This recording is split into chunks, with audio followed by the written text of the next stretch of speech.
CLE ಸಂಸ್ಥೆಯ CLE ಪ್ರೌಢಶಾಲೆ ಹಾಗೂ ಸಿಎಲ್ಇ ಸಂಸ್ಥೆಗಳ ಸಂಯುಕ್ತ ಆಶ್ರಯದಲ್ಲಿ 80ನೇ ಸ್ವಾತಂತ್ರ್ಯೋತ್ಸವವನ್ನು ಸಂಭ್ರಮದಿಂದ ಆಚರಿಸಲಾಯಿತು. ಕಾರ್ಯಕ್ರಮದ ಮುಖ್ಯ ಅತಿಥಿಗಳಾಗಿ ಆಗಮಿಸಿದ್ದ ಶ್ರೀ ಮಹಾಂತೇಶ ಕವಟಗಿಮಠ ಅವರು ಧ್ವಜಾರೋಹಣ ನೆರವೇರಿಸಿ ದೇಶಭಕ್ತಿ ಮೆರೆದರು.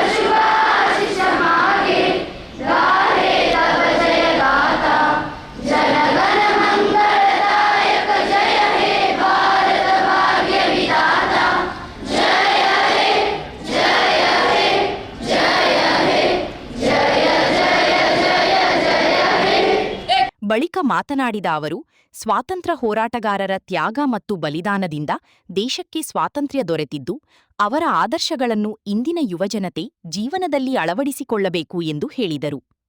ವೀರರಾಣಿ ಕಿತ್ತೂರು ಚೆನ್ನಮ್ಮ ಹಾಗೂ ಸಂಗೊಳ್ಳಿ ರಾಯಣ್ಣ ಸೇರಿದಂತೆ ಅನೇಕ ಹೋರಾಟಗಾರರ ದೇಶಪ್ರೇಮ ಮತ್ತು ಹೋರಾಟ ನಮಗೆ ಸದಾ ಪ್ರೇರಣೆಯಾಗಬೇಕು.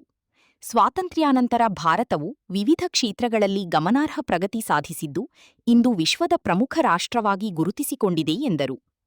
2047ರ ವೇಳೆಗೆ ಭಾರತವನ್ನು ಅಭಿವೃದ್ಧಿ ಹೊಂದಿದ ರಾಷ್ಟ್ರವನ್ನಾಗಿ ರೂಪಿಸುವುದು ನಮ್ಮೆಲ್ಲರ ಸಂಕಲ್ಪವಾಗಬೇಕು. ದೇಶದ ಯುವಜನತೆಗೆ ಗುಣಮಟ್ಟದ ಶಿಕ್ಷಣ ಹಾಗೂ ಉತ್ತಮ ಅವಕಾಶಗಳನ್ನು ಒದಗಿಸುವ ಮೂಲಕ ಮಾನವ ಸಂಪನ್ಮೂಲವನ್ನು ಸದೃಢಗೊಳಿಸಬೇಕು. ಯುವಶಕ್ತಿಯೇ ದೇಶದ ಭವಿಷ್ಯದ ಶಕ್ತಿ. ಹೀಗಾಗಿ ಪ್ರತಿಯೊಬ್ಬರೂ ನಿರಂತರ ಪರಿಶ್ರಮದ ಮೂಲಕ ದೇಶದ ಅಭಿವೃದ್ಧಿಗೆ ಕೊಡುಗೆ ನೀಡಬೇಕು ಎಂದು ಕರೆ ನೀಡಿದರು. ಸ್ವಾತಂತ್ರ್ಯ ಬಂದು 80 ವರ್ಷಗಳು ಗತಿಸಿವೆ. ಸ್ವಾತಂತ್ರ್ಯ ನಂತರ ಭಾರತದ ಪ್ರಗತಿಯನ್ನು ನಾವು ಗಮನಿಸಿದಾಗ ವಿಶ್ವದ ಅತಿ ದೊಡ್ಡ ಗಣತಂತ್ರ ದೇಶ ಭಾರತ. ಸ್ವಾತಂತ್ರ್ಯ ಪೂರ್ವದಲ್ಲಿ ಅನೇಕರ ತ್ಯಾಗ ಮತ್ತು ಬಲಿದಾನದಿಂದ ನಮಗೆ ಈ ಸ್ವಾತಂತ್ರ್ಯ ಬಂದಿದೆ. ಝಾನ್ಸಿ ರಾಣಿ ಲಕ್ಷ್ಮೀಬಾಯಿ ಆಗಿರ್ಬೋದು, ರಾಣಿ ಚೆನ್ನಮ್ಮ ಆಗಿರ್ಬೋದು, ಸಂಗೊಳ್ಳಿ ರಾಯಣ್ಣ ಆಗಿರ್ಬೋದು, ಅನೇಕ ಧೀರ ಹೋರಾಟಗಾರರಿಂದ ಭಾರತದ ಸ್ವಾತಂತ್ರ್ಯ ನಮಗೆ ಬಂದಿದೆ.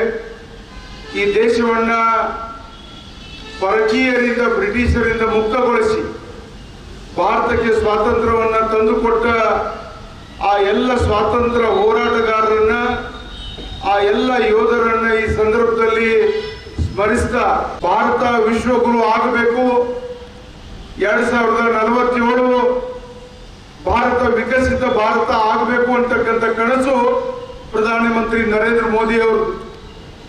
ಭಾರತದ ಜನಸಂಖ್ಯೆ ವಿಶ್ವದಲ್ಲಿ ಅತಿ ದೊಡ್ಡ ಜನಸಂಖ್ಯೆಯನ್ನು ಹೊಂದಿರತಕ್ಕಂಥ ದೇಶ ಭಾರತ. ಆದರೆ ಈ ದೇಶದಲ್ಲಿರ್ತಕ್ಕಂಥ ಜನಸಂಖ್ಯೆ ಅದು ಹಿಂದೆ ಶಾಪವಾಗಿತ್ತು. ಆದರೆ ಆ ಜನಸಂಖ್ಯೆಗೆ ಅತ್ಯುತ್ತಮವಾಗಿರ್ತಕ್ಕಂಥ ಶಿಕ್ಷಣವನ್ನು ಕೊಟ್ಟಾಗ ಆ ಜನಸಂಖ್ಯೆ ಆ ದೇಶದ ಮಾನವ ಸಂಪನ್ಮೂಲ ಆಗ್ತದೆ. ಆ ಹಿನ್ನೆಲೆಯಲ್ಲಿ ಶಿಕ್ಷಿತ ಸಮಾಜ ಭಾರತವನ್ನು ಮುನ್ನಡೆಸ್ತಕ್ಕಂಥ ಜವಾಬ್ದಾರಿ ಇವತ್ತಿನ ಯುವ ಜನಾಂಗದ ಮೇಲೆ ಇದೆ ಅಂತಕ್ಕಂಥ ಮಾತನ್ನ ಈ ಸಂದರ್ಭದಲ್ಲಿ ಹೇಳ್ತಾ, ಅದಕ್ಕಾಗಿ ನಾವು ವಿಕಸಿತ ಭಾರತದ ಕನಸನ್ನು ಇವತ್ತು ನಾವು ಕಂಡಿದ್ದೀವಿ. ಭಾರತದಲ್ಲಿರ್ತಕ್ಕಂಥ ಅತ್ಯಂತ ಸಾಮಾನ್ಯ ಬಡ ಪ್ರಜೆಯೂ ಸಹಿತ ಅತ್ಯುತ್ತಮವಾಗಿರ್ತಕ್ಕಂಥ ಶಿಕ್ಷಣವನ್ನು ಪಡಿಬೇಕು.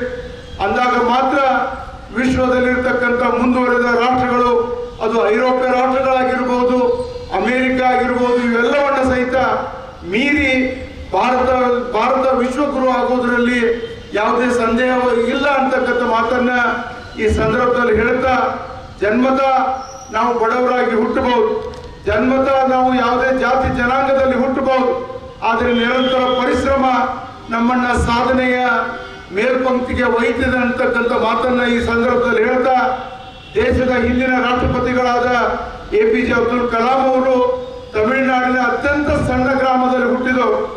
ಆದರೆ ಅವರು ನಿರಂತರ ಪರಿಶ್ರಮದಿಂದ ದೇಶದ ವಿಶ್ವದ ಬಾಹ್ಯಾಕಾಶ ವಿಜ್ಞಾನಿಯಾಗಿ ಭಾರತದ ಕೀರ್ತಿ ಪತಾಕೆಯನ್ನು ವಿಶ್ವದಲ್ಲಿ ಹಾರಿಸಿದವರು. ಅಂತೆಯೇ ಭಾರತದ ರಾಷ್ಟ್ರಪತಿಗಳಾಗಿ ದೇಶವನ್ನು ಮುನ್ನಡೆಸಿದವರು. ನಾನು ಹೇಳ್ತಕ್ಕಂಥ ಉದ್ದೇಶ, ನಾವು ಯಾವುದೇ ಜಾತಿ ಜನಾಂಗದಲ್ಲಿ ಅಥವಾ ಯಾವುದೇ ಧರ್ಮದಲ್ಲಿ ಹುಟ್ಟಬಹುದು, ಬಡವರಾಗಿ ಹುಟ್ಟಬಹುದು, ಶ್ರೀಮಂತರಾಗಿ ಹುಟ್ಟಬಹುದು, ಆದರೆ ನಿರಂತರ ಪರಿಶ್ರಮ ನಮ್ಮನ್ನ ಅತ್ಯುತ್ತಮ ಸ್ಥಾನಕ್ಕೆ ಒಯ್ಯಲಿಕ್ಕೆ ಸಾಧ್ಯ ಇದೆ ಅಂತಕ್ಕಂಥ ಮಾತನ್ನ ಈ ಸಂದರ್ಭದಲ್ಲಿ ಹೇಳ್ತಾ, ವಿಕಸಿತ ಭಾರತಕ್ಕೆ ಭಾರತದಲ್ಲಿರ್ತಕ್ಕಂಥ ಪ್ರತಿಯೊಬ್ಬ ನಾಗರಿಕ, ಪ್ರತಿಯೊಬ್ಬ ಬಡವ ಬಲ್ಲಿದ ಶಿಕ್ಷಿತರಾಗಬೇಕು. ಅಂದಾಗ ಮಾತ್ರ ಭಾರತವನ್ನ ವಿಕಸಿತ ಭಾರತವನ್ನಾಗಿ ಮಾಡಲಿಕ್ಕೆ ಸಾಧ್ಯ ಇದೆ ಅಂತಕ್ಕಂಥ ಮಾತನ್ನ ಈ ಸಂದರ್ಭದಲ್ಲಿ ಹೇಳ್ತಾ, ಮತ್ತೊಮ್ಮೆ 80ನೆಯ ಈ ಒಂದು ಶುಭಾಶಯಗಳನ್ನ ಈ ಸಂದರ್ಭದಲ್ಲಿ ಹೇಳ್ತಾ, ಮತ್ತೊಮ್ಮೆ ತಾವೆಲ್ಲರೂ ಸಹಿತ ಈ ದೇಶವನ್ನ ಕಟ್ಟುವಲ್ಲಿ, ದೇಶವನ್ನ ಮುನ್ನಡೆಸುವಲ್ಲಿ ನಮ್ಮೆಲ್ಲರ ಜವಾಬ್ದಾರಿಗಳನ್ನ ನಿರ್ವಹಿಸೋಣ ಅಂತಕ್ಕಂಥ ಮಾತನ್ನ ಹೇಳ್ತಾ, ತಮ್ಮೆಲ್ಲರಿಗೂ ಮತ್ತೊಮ್ಮೆ ಸ್ವಾತಂತ್ರ್ಯೋತ್ಸವದ ಶುಭಾಶಯಗಳನ್ನು ಹೇಳಿ ನಾನು ಮಾತು ಮುಗಿಸ್ತೀನಿ. ಜೈ ಹಿಂದ್, ಜೈ ಕರ್ನಾಟಕ.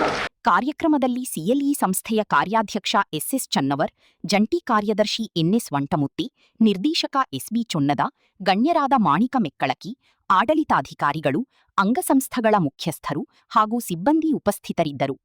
ಶಿಕ್ಷಕ ಆರ್ಎಂ ಬುಬಣಾಳಿ ಕಾರ್ಯಕ್ರಮ ನಿರೂಪಿಸಿ ವಂದಿಸಿದರು.